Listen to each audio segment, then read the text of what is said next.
Bulaga. Hi everyone! Welcome back to my channel. For today's video, we are going to do a mukbang of the very famous Pinoy Street Foods or one of the famous Pinoy Street Foods. And ito yung ating mga ihaw-ihaw like the isaw, the Betamax or the gold barbecue, and then yung pisngi or face ng baboy. So, yan. For today, itatry natin ubusin to, but I am not sure if I can finish this. Along with that, may kanin tayo dito, yung sausawan natin na suka, and yung ating Yheng everyday para everyday okay. So, yan. So, guys, please do stick with us until the end of this video. I-check ninyo kung mauubos ko tong lahat. And habang kumakain ako, I'm going to answer all those questions na pinadala ninyo from Instagram stories na pinost ko by using the hashtag #AskYheng. Okay? So, stay tuned! Okay, so guys, let's begin na. And medyo nagugutom na rin ako. My hands are clean. And may alcohol tayo on the side. Nag-wash na ako ng hands ko. So, let's start na. So, habang tayo nagsa-start, syempre, ang bida natin isang isaw. Bango. So, this one is 8 pesos. Okay? So, sausaw natin. O, let's dip it dito sa ating suka. Gutom na ako. As in, nalalawalin na ako. Kanina pa. Masarap siya. And, huwag po kayo magugulat. Kung magkakamay ako, malinis po yung hands ko. Naiwan ko kasi yung kutsara. So, going to be a bit messy, but it's the Filipino or Pinoy way on eating. Nakakamay kasi talaga guys, masarap. Ayun nga. So,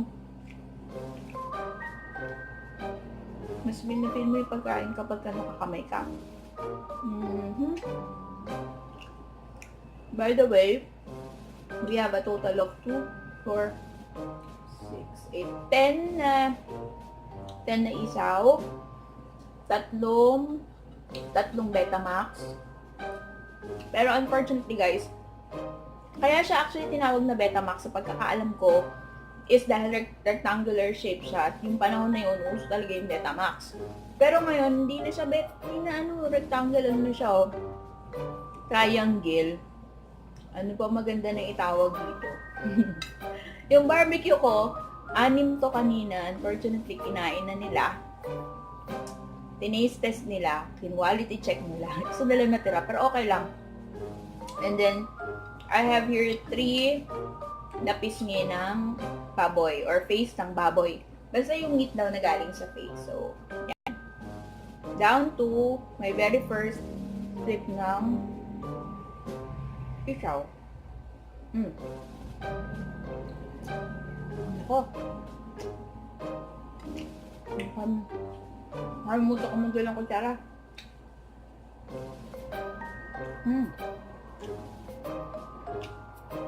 Guys, masarap din na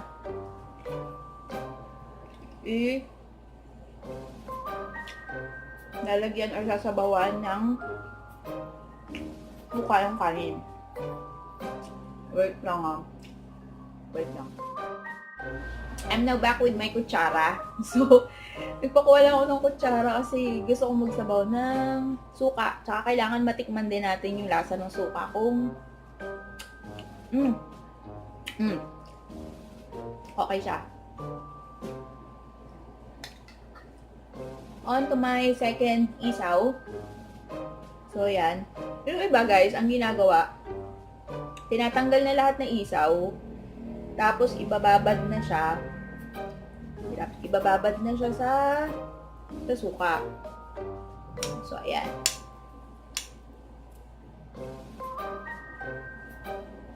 Kita nyo ba? Yan. 2 sticks down. Andito na po yung sarap. So, tikman muna natin. May kasama suka. Sarap. Sarap.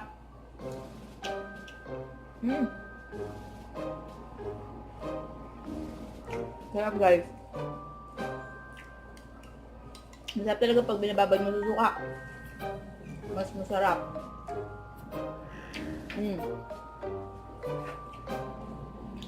Baka mas nanunuot yung lasa ng suka. Nagko-complement yung lasa ng suka dun sa isaw mo, kahit anong inihaw mo.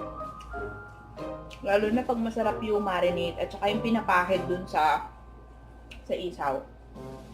Yan, kukulangan yata yung kanin ko. Wow.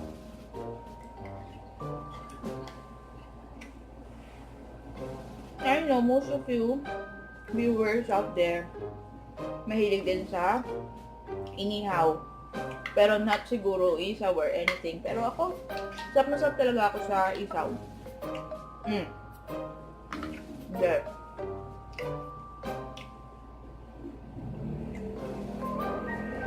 Bago tayo pumunta sa another stick ng isaw, tikman muna natin yung na-intriga ko dito sa mukha ng baboy. Pero hindi yung mukha talaga as in yung mukhang ganun. Pisngi to ng baboy. So, siguro I assume parang lasang barbecue, something, ganyan. Try natin.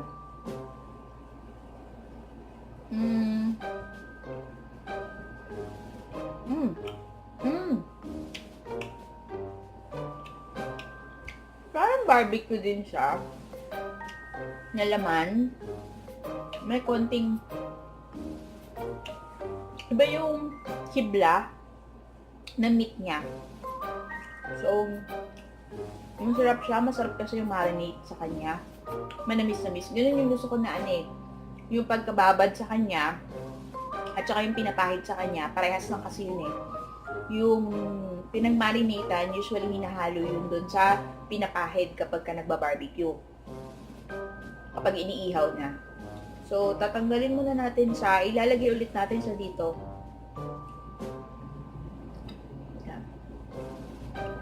Ibabad natin sila para mas yan.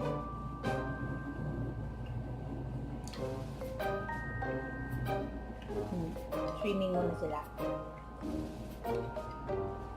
Tapos, tignan natin. Nang ibabad mo sa suka.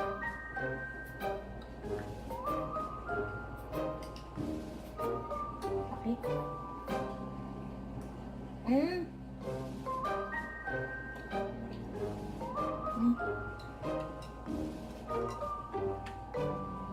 Makunat tong part na to.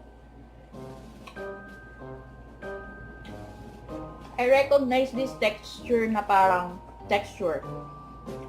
alam mo yung tenga. Hindi ako nakabili ng tenga guys, I'm sorry. Naubos.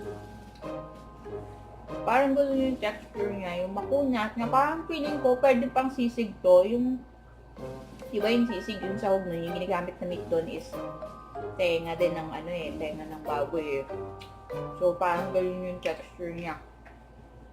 Makunat siya. Samahan natin ang kanin. Sabawan muna natin yung kanin natin ng suka.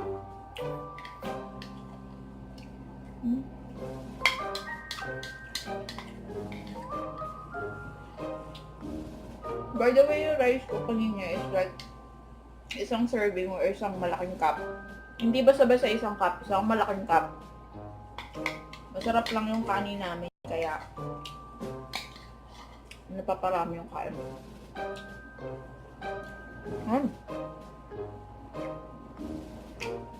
Harap.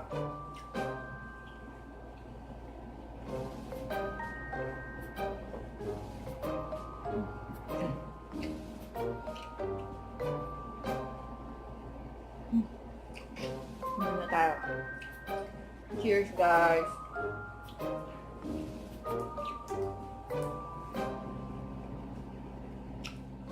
Pag kumakain kayo guys ng mga ihaw like isaw, ganyan, barbecue, and ito nga kagaya nito yung pisngi or tenga. Kailangan guys, ngayon yung maigi, Kasi baka hindi kayo matunawan. Yan. Yun.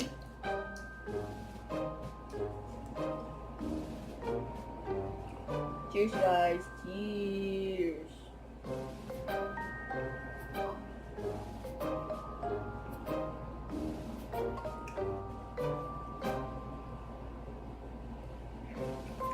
Natingnan ako.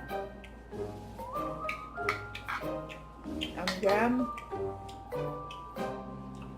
Ito naiwan natin. Hanguin natin siya sa pagkakalunod niya sa suka. Kawawa naman. Sarap.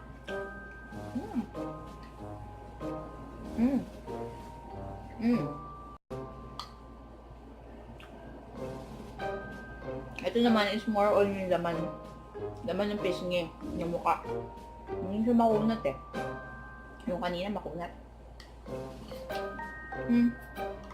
Siguro bawasan ko yung rice mo kasi mamabusog ako agad, di ko ito maubos. But anyway, hindi ko naman sinabing kailangan ko ubusin to. Try lang naman. Diba?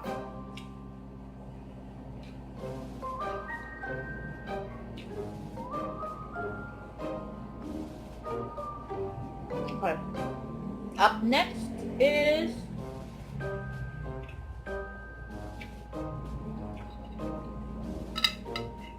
letterbox. At simulan na natin yung ating Q&A. Okay. So, liil lang naman yung questions na naalala ko. Kasi mostly pare-parehas na. Ang una nagpadala ng question sa akin is yung aking good friend, my former co-lecturer at informatics, and he is Julius. Ngayon ay nasa Taiwan yata siya. Taiwan. Ayun, for his studies. Hello, Sir Julius. So, he asked me, kamusta ka na, Mayen? Sabi niya. So, isa siya sa mga co-work ko, colleague ko, na tumatawag sa akin ng Mayen. So, iilan lang ang mga friends ko and family. Eh, syempre, family given na yun, na Mayen yung tawag sa akin. Kasi Yheng nga talaga yung nickname ko. So, again, ihulog ko lang. Ay, tikman pala muna natin itong Betamax. Tikman natin siya. Saw-saw onte. By the way, dugo to ng ano ha. Dugo to ng manok. Manok ba to o ano? Sorry guys, confirm ko na lang kung manok o pork. Basta dugo to. Normally, wala naman siyang lasa. Para lang siyang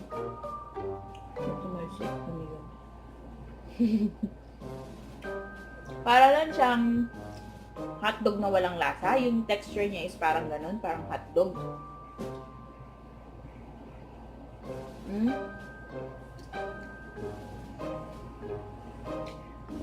Pagating ko din yung loob.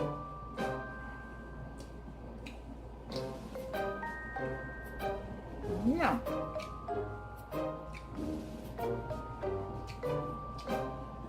Yun na siya. Pero, again, mas masarap siya na bababad. Babad natin at pag sunbathingin muna natin sila. Swimming muna sila dyan. Swimming. Ayan. So, yun nga. Kamusta na daw ako? Hello, Sir Julius. Kamusta ka rin dyan? I'm doing great. And, yun nga, alam mo na siguro, nawala na ako sa informatics. 1 year na rin. Nagpo-full time na ako sa aking posting. So, currently, for everyone's information, I'm doing full time as an events host for a year na rin. So, yun. Kamusta, Sir Julius? Kailan ka uwi dito? Ayan. Hanguin ulit natin sila mula sa pagkakalunod nila sa suka. And, kain tayo ng may kasamang suka.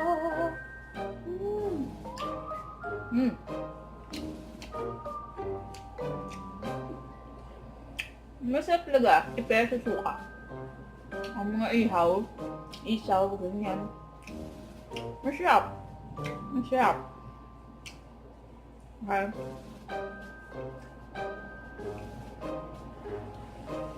Sayang, hindi na siya rectangle eh. Wala nang makita ang rectangle. Ewan ko ba, hindi na siya Betamax. Triangle na siya. Next one.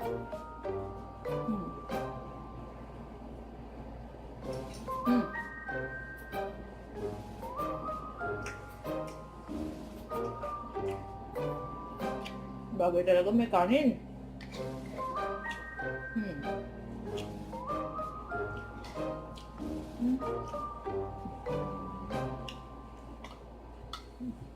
Ayun.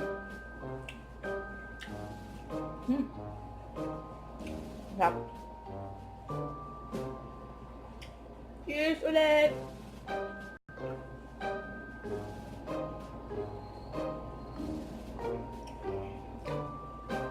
One bottle down.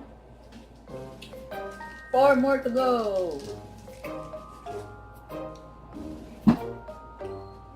Okay. So, matikman na natin yung isaw, yung Betamax at saka yung pisngi ng ni Porky. Let's try naman yung barbecue. Tanan, tanan, tanan. Very common, barbecue. So, sa pagkakaalala ko, ito ay yung part ng pork na kasim, something. Tapos yun yung kasi yung malambot na part na madaling maluto kapag inihaw mo. So, there. Tikman muna natin siya ng walang suka. Minsan, pag masarap ang marinate, yung pagkakababad talaga sa kanya, pero yung pamahid, maganda ang kalalabasan at masarap ang kalalabasan ng barbecue mo.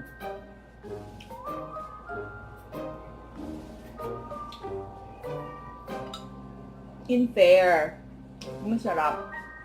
So by the way, yung ganito kalaking barbecue costs 15 pesos each.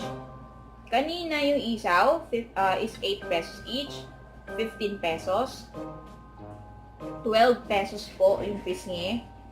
And the Betamax is also 8 pesos. So, yun. Masarap siya. So, itry natin siya ng with suka. Kasi talagang ang panlasang Pinoy, nagko-complement yung barbecue pag sinawsaw mo rin sa suka. I don't know, yung iba, ang gusto nila, yung suka na may ketchup. Approve din yun. Okay din yun. Sobrang okay yun. So,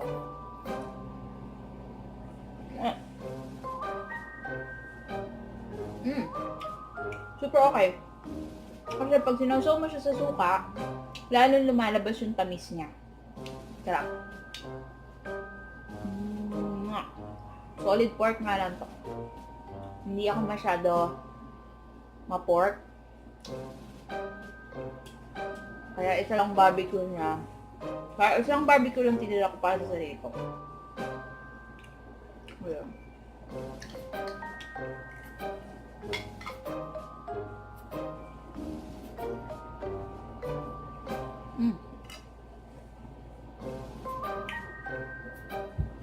Going back to isaw. Isaw talaga. Diba? Diba, ang hirap din i-prepare ng isaw kasi nilinis ko mula yung loob niya. Alam ko binabaliktad pa to eh. Siyempre, para malinis yung loob. Kasi nga, intestine siya eh. Intestine ng chicken. So, yun, dapat malinis siya. Okay. Gagawin natin ulit. Bababad natin sa suka. Mas masarap.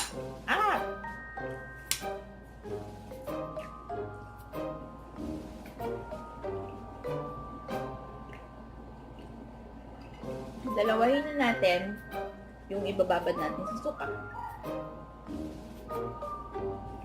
Para swimming na sila together. Yan. Okay. para mas masarap. So from here, kutsarahin na lang natin kasama yung suka.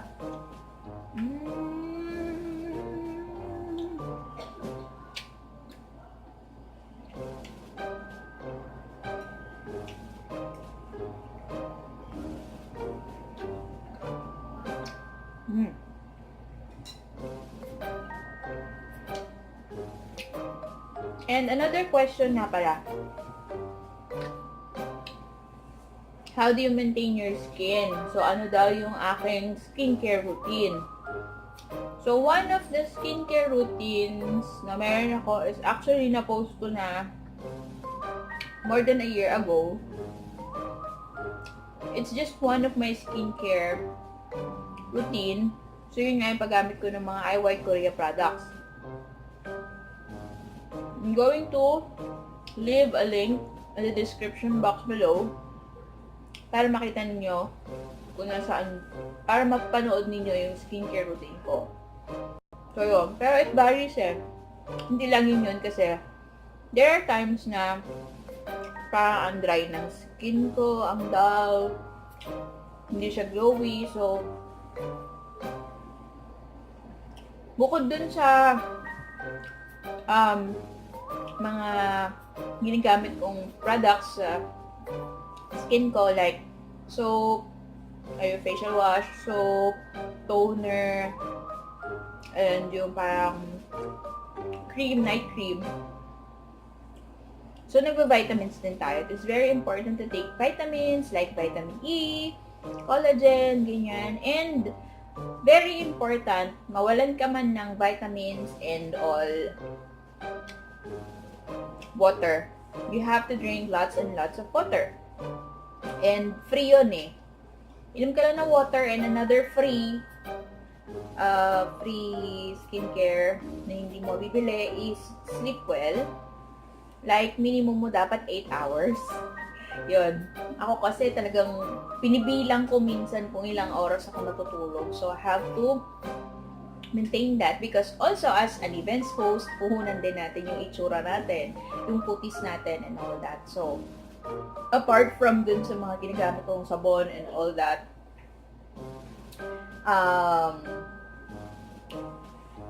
vitamins as well, and then yung water, and then sleep. So, yun siya. Actually, dun sa video ko na yun, may tips din ako dun. Nandun din yun. So, please watch that.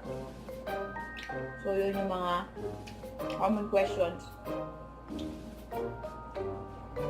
Na pare-parehas lang naman. Skincare, anong gamit mo soap, anong gamit mo.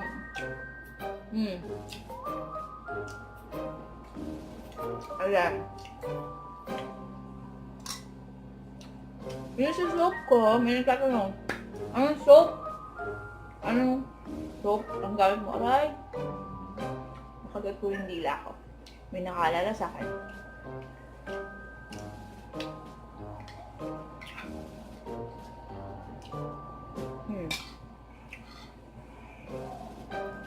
Anong soap daw yung gamit ko? Ang gamit ko po ay yung Kojic soap. Kojic soap by Enworld Kojic. Enworld Kojic soap. So, yun. Effective siya.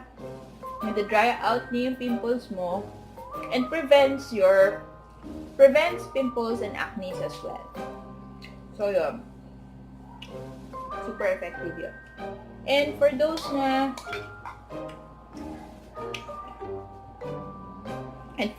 na gustong matry yung Enworld's Enlighten Kojic soap and other products like bagay doon yung facial cleanser, yung O2 bubble, yan. Order lang kayo guys sa akin. I'm going to leave a link down below and yung mga items na binanggit ko, and then message nyo lang ako. You can order directly from me. I am a proud distributor of Enworld products and I love Enworld's Enlighten products like the kojic soap especially. And of course, the body cream. Body cream is yung lotion. Tikman na nito na yung barbecue.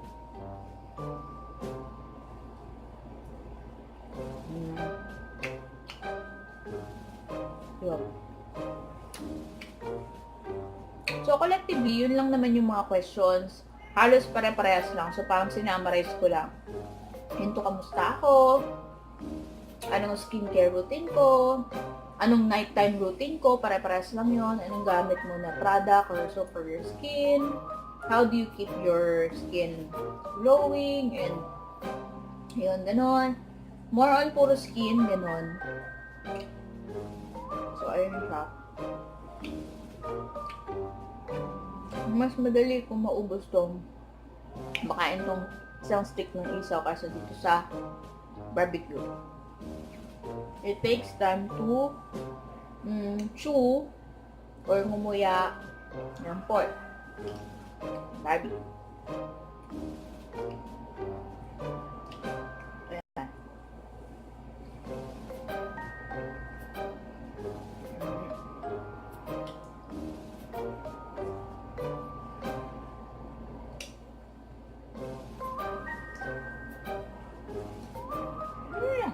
Maubos ko na isang stick. Very good.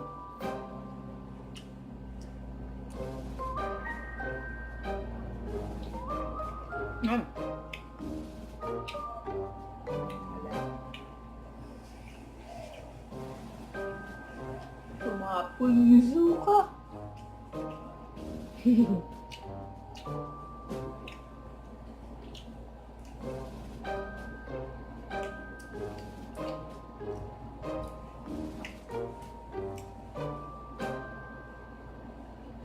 Yakult everyday. Everyday, okay. Favorite ko talaga yung Yakult, especially, actually, this is, preferably, sa gabi iniinom. Para, in the morning, magandang-maganda ang flow ng iyong, yun, alam niyo na. It really helps in digestion. So, ito ang best friend ng tiyan ko. Para sa tiyan ko na topakin. Ano yun? Yung tiyan ko na lagi sinisikmura. Yun nga kasi na dahil meron akong gastric ulcer. Pero alam ko bawal to. Ang daming bawal. Bawal suka and all. Ano yun naman, bawal ang sarap.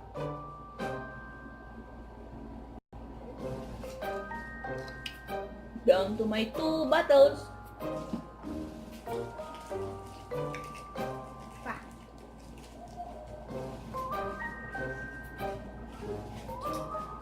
Third.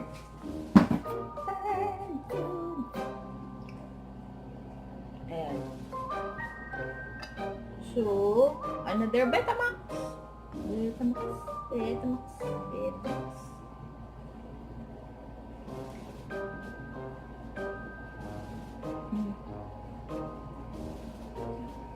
Ayaw mahiwalay ni Betamax sa kanyang stick.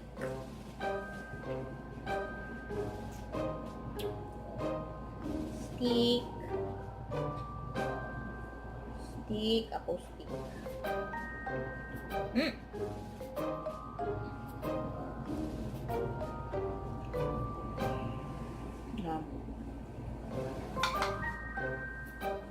Babad, swimming muna sila para mas malasa. So, by the way, out of 10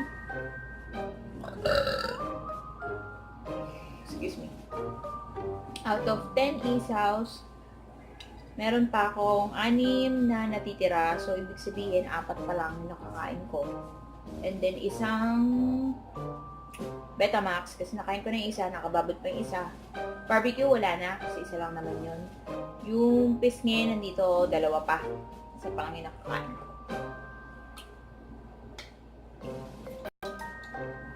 Pero parang busog na ako, guys, as in.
may barbecue din kwato na. Suka.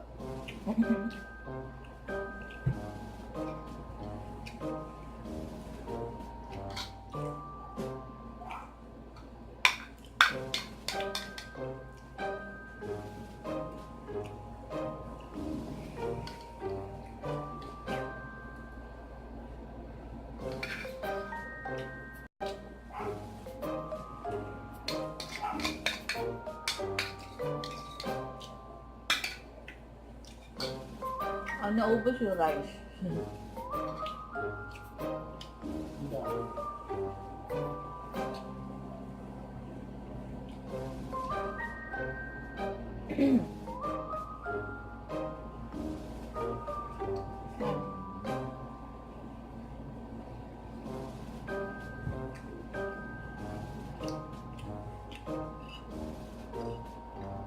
Medyo busog na ako, guys.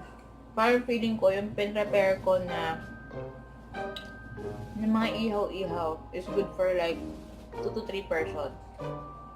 So I think this is going to be my last stick na. And isaw. Isaw pa rin for the win.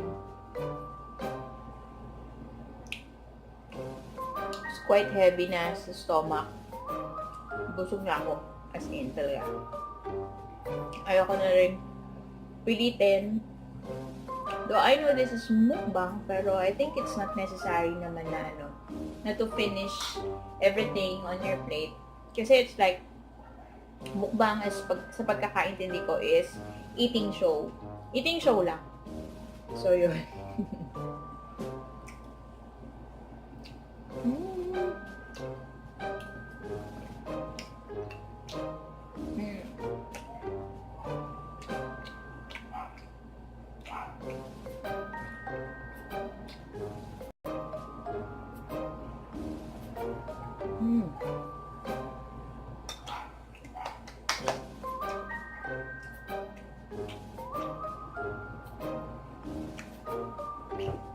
Okay, so I have a total of 5 isaw left here and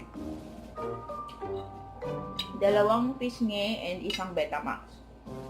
So, ang nakain ko is 2, ito lahat na nakain ko na stick. So, ang nakain ko all in all ay 1, 2, 3, 4, 5, 6, 7, 8, 9 na sticks! Yeah! 9 sticks kasi 5 isaw, 2 Betamax, 1 barbecue, 1 tenga. Tenga. First yun ng baboy. Oh, there you go. Inom na ako ng Yakult natin, yung ating 3rd bottle ng Yakult. And then I'm good na. I'm super busog na. Super full na ng tiyan ko.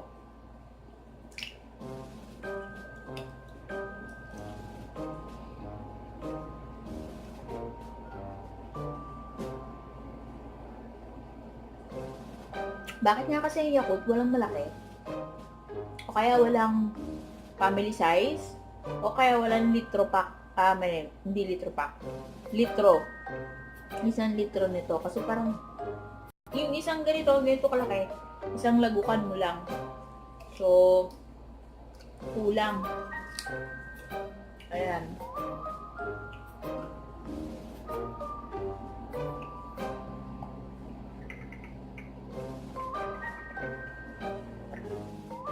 There you go, guys! Tapos na po tayo sa ating mukbang, our very first mukbang featuring Pinoy Street Foods na mga ihaw-ihaw sa kanto.